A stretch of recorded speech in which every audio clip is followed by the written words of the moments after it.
Hi everyone, and welcome to or back to my channel. I am really excited for today's video. You may or may not have noticed, but I did not get around to posting a June TBR. I had high intentions to do so, but we were just coming back from being gone in California for nearly a week, and there was just a lot going on and trying just to get back into the swing of life and kids back in their extracurriculars and everything. So I did not end up getting to a June TBR, and then I thought the next best thing to do would be to do a summer TBR. I like making TBR videos. They are a lot of fun for me. I use my little jar where I pick prompts out of, and I do really enjoy doing that. But sometimes I'm bad about sticking directly to the books that I've chosen for the month. So I thought this would be a fun way to kind of show you what's on the top of my radar and the books that I am most interested in getting to this season. So I'm gonna go ahead and jump in. I have a list of about 12 books. I don't know if I'll get to all of these books. I don't know if I'll get to any of these books, but I do intend to try to pick from these. I have thrillers, I have a mystery in here, and then a few summer romances. So let's go ahead and dive in because we have quite a few books to talk about. I do want to go ahead and start actually by talking about the new release. This one is actually not out yet. It is the only book on this list, I believe, that is an anticipated release. So the book that I am excited to come out is Ashley Winstead's new thriller. This thriller comes out on July 14th and it is called Hot Girl Murder Club. So in this one we are following a woman named Scout who is an aspiring singer and actress. Unfortunately, she has a little bit of a tragic past. She lost her sister about 10 years ago at a Hollywood scene party, and her sister was really the closest person to her. So in the midst of struggling with the loss of her sister, she is also herself trying to make a name for herself and really grow in the Hollywood atmosphere and scene. And through this, she actually is able to make some friends and finds her own little corner of the world. But in the midst of all of this, Scout ends up getting wrapped up in a new slew of murders because the prime suspect sounds suspiciously like Scout herself. So now she is trying to clear her name and is trying to find out what exactly happened and why she is somehow connected or seemingly connected to these murders. And I have a feeling that these new murders have something to do with her sister and the past. So I am really intrigued by this one. I think that following someone in the Hollywood scene could be very interesting and also probably very messy. So that one I'm very excited about. Again, it comes out on July 14th and I definitely intend to pick up a copy when it comes out. Alright, so now that I've talked about the anticipated release that I'm looking forward to in July, let's go ahead and dive into the rest of the summer TBR that I am really looking forward to getting to. So I kind of broke this up a little bit into genre, I guess. I thought that might be the easiest to talk about. So I am going to talk about thrillers first because there are quite a few on this list and I feel like I've actually been neglecting my thrillers lately. I have accumulated so many, especially through my book of the month choices, and I feel like I really haven't touched them, or the ones that I have picked up I haven't completed, which is just a common theme around here. But let's go ahead and talk about I think there are 4. Yes, I think I have 4 thrillers outside of the one I just talked about that's coming out in July. So the first thriller that I have here is Best Offer Wins by Marissa Cashino, and I have heard really great things about this one. I don't know super in depth what this is supposed to be about, other than we are following our main character Margot, and Margot is on the hunt. I think it's her and her husband have been on the hunt to buy a new home, and as a lot of us know, the housing market is absolutely insane. It's very cutthroat. And so Margot is finding that she is having a very hard time in the housing market. She is struggling because she is constantly getting outbid by other offers, and she's growing increasingly frustrated by this situation. And basically what I know from this is that she finds the perfect home, the absolute one place that she wants more than anything else. And I think she knows the owner, or she learns who the owner is. And so I think things start to get a little bit messy and definitely unhinged as she starts to kind of like weasel her way into this person's life in order to hopefully have a better chance of obtaining this house that she loves so much. So I am very excited for this one. I think it's going to be a lot of fun, and it is extremely short. I think it's under 300 pages. Yeah, we're sitting at like 275 pages. So this would be a super quick read and a fun one to pick up one weekend this summer. The next one that I have to talk about is one that is actually on my Kindle. I included this one in a haul that I did a few months ago where I did a lot of purchasing on my Kindle. I think I bought like 9 or 10 books, but they were all on like super special sales through Amazon. So I don't think I paid more than like $3 for any of these Kindle books. But the one that I am going to talk about that is on my summer TBR is The Dead Husband Cookbook by Danielle Valentine. This one seems just absolutely wild, and I really am not totally sure where this story is going to go. So in this one, we are following Maria Capello. Maria is a very famous chef. She is like a household name. She has her own shows. She has her own cookbook. She even has her own line of sauces. So she is a big deal. But Maria hasn't always been like a household name. In fact, she was just the wife of a world famous chef named Damien, and it wasn't until his mysterious disappearance about 20 years ago that Maria kind of stepped into his shoes and took over a lot of what he was doing. There has been a lot of speculation and not a lot known about what actually happened to Damien, and things start to stir up once more when word gets out that Maria is actually looking for someone to write a memoir for her. But she doesn't want it just written by anyone. She has a specific person in mind that she wants to do this. This is very much giving Seven Husbands of Evelyn Hugo in the sense that she turns down some like big names in order to have one specific person write it. So I am really curious about that aspect of the book as well, and just exactly where this title of this book comes from. So this is another one that I'm really excited about, and again, I have this one on my Kindle and I am very eager to pick that one up because I'm very intrigued. All right, the next thriller that I have on my summer TBR is going to be The Ghostwriter by Julie Clark, and I picked this one up a number of months ago. Let's see. Yeah, this one came out last summer, so this was a June 2025 pick. So I definitely need to get to it, and I actually had someone comment on one of my videos when I was doing a TBR video that they were really excited to see this one on my TBR cart and told me to bump it up on my list. So here I am trying to do that. This is one that I honestly don't remember a lot about, so I am going to go ahead and read the premise really quickly just to refresh my mind on it. So it says June 1975, so we've got a little bit of a history here. The Taylor family shatters in a single night when 2 teenage siblings are found dead in their own home. The only surviving sibling, Vincent, never shakes the whispers and accusations that he was the one who killed them. Decades later, the legend only grows as his career as a horror writer skyrockets. Ghostwriter Olivia Dumont has spent her entire professional life hiding the fact that she is the only child of Vincent Taylor. Now on the brink of financial ruin, she's offered a job to ghostwrite her father's last book. What she doesn't know, though, is that this project is another one of his lies, because it's not another horror novel he wants her to write. After 50 years of silence, Vincent Taylor is finally ready to talk about what really happened that night in 1975.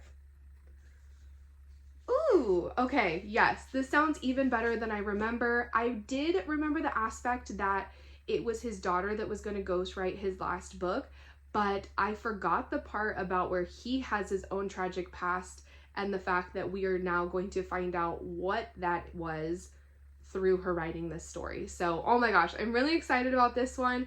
I'm definitely glad that someone mentioned how good this was and to bump it up on my list because I literally like have goosebumps. Like that sounds so good. I'm excited. So that is another one on our thriller list for the summer TBR. All right, and then the last book for the thriller genre is going to be This Story Might Save Your Life.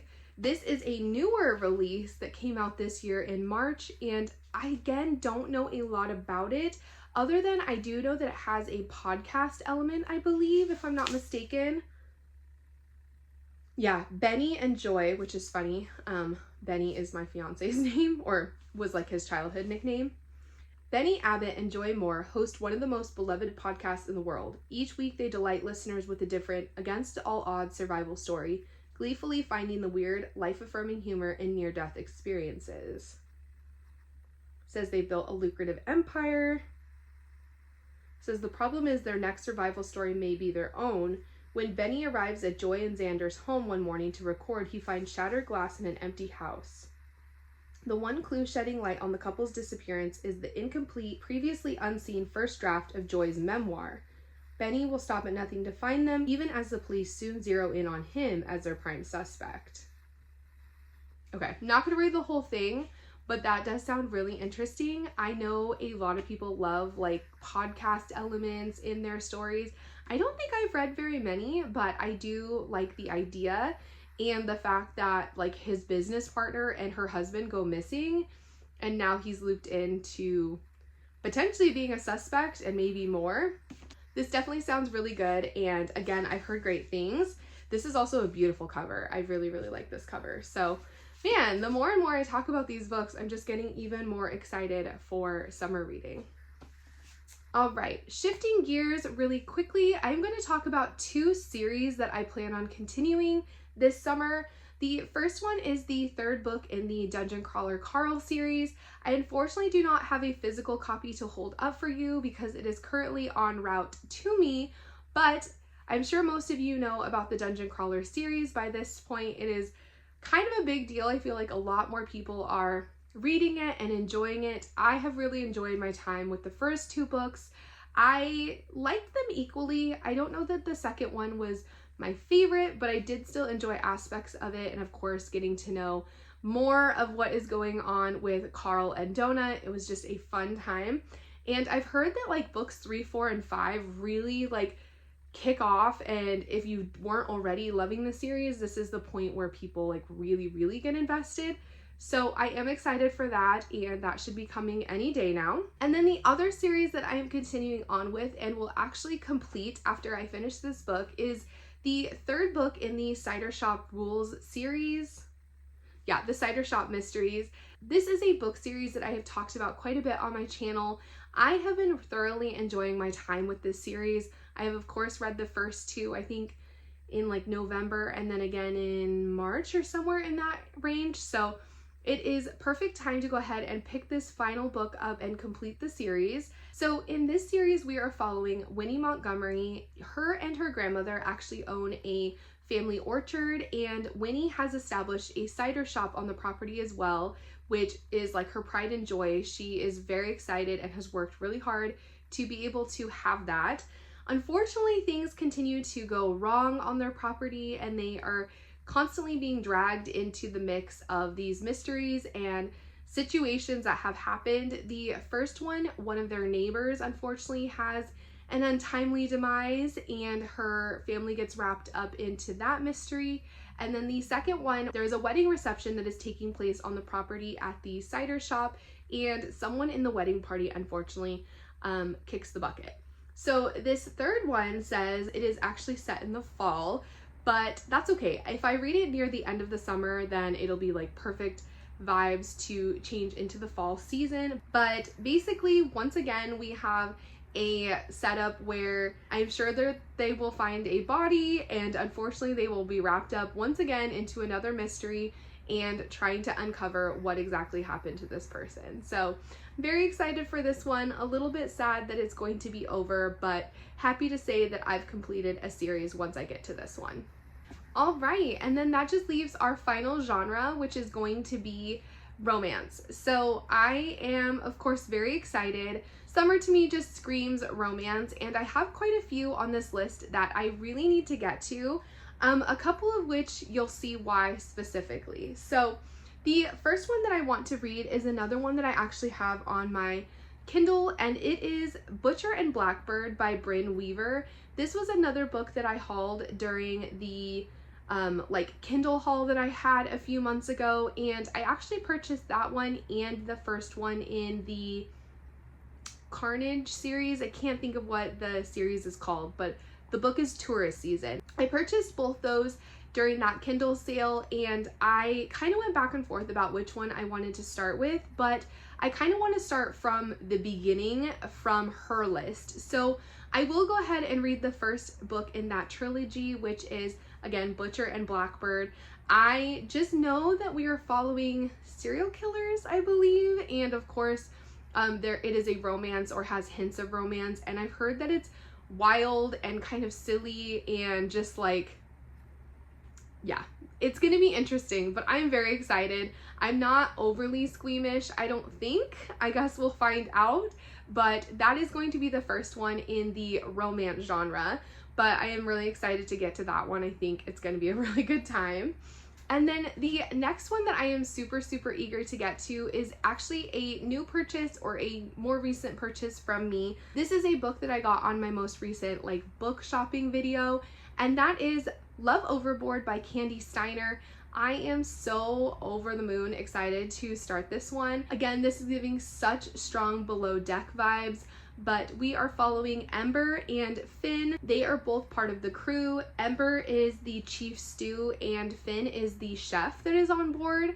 And basically they are not only working as a part of the crew, but there is also a show element to it. So just like Below Deck, they are being filmed for a show, and I'm sure it's just going to be so much fun. I feel like the boat and the water and everything is just screaming summer, and I also love this cover so very much. I think the sprayed edges are a really fun touch on this one. So excited to get to this one. I think it is going to be really, really good, and I've heard good things so far. So definitely excited for a very, very summer themed romance. All right, and then the last two books that I have on this list are For a Good Reason. I actually probably have a third one that I could pop up here and I might briefly mention it, but those two books are People We Meet on Vacation and Every Summer After. So both of these books are on my very high list on my TBR. People We Meet on Vacation has already had an adaptation. There is a movie out that I've heard good things about, and I've actually never read an Emily Henry. I own nearly all of them, but I have not read them. So I really need to kick myself. Please kick me, because there's just no good excuse. There's no good reason for why I haven't picked these books up. I feel like this book just screams summertime, and I think the movie looks really cute, so I definitely want to read this first so that I can go ahead and watch the movie. And then Every Summer After, I know that it's coming out. I don't think it's out quite yet. Maybe it just did come out. But I honestly have owned this book for years and years, and I didn't really think much of it. This was her first book. I had heard a little bit about Carly Fortune, but not a lot. But now that she's a much more established author, and I hear really good things about her books, plus the show coming out has me very, very intrigued, and I like the cast that I've seen so far on the show, so that's kind of fun. I feel like I personally really enjoy when I can see cast and like who people, or like what people look like based on the cast that they've chosen. So I actually think now that I have a little bit of an idea of what the cast looks like for this book, it just helps me envision them and get like more invested in it. I feel like, I don't know if that's a weird thing or if that's just me, but again, I think these books are both going to be really fun reads, and it's a perfect time to get to them so that I can see their adaptations and see what I think about them as well. So that is going to conclude it, you guys. I literally just dropped a gigantic stack of books on the floor in my shuffle of trying to set things down. So I guess that means it's time to go and call it for this video. But thank you so much for being here. I really enjoyed doing this video. I am more excited than ever to get to these books on my summer TBR.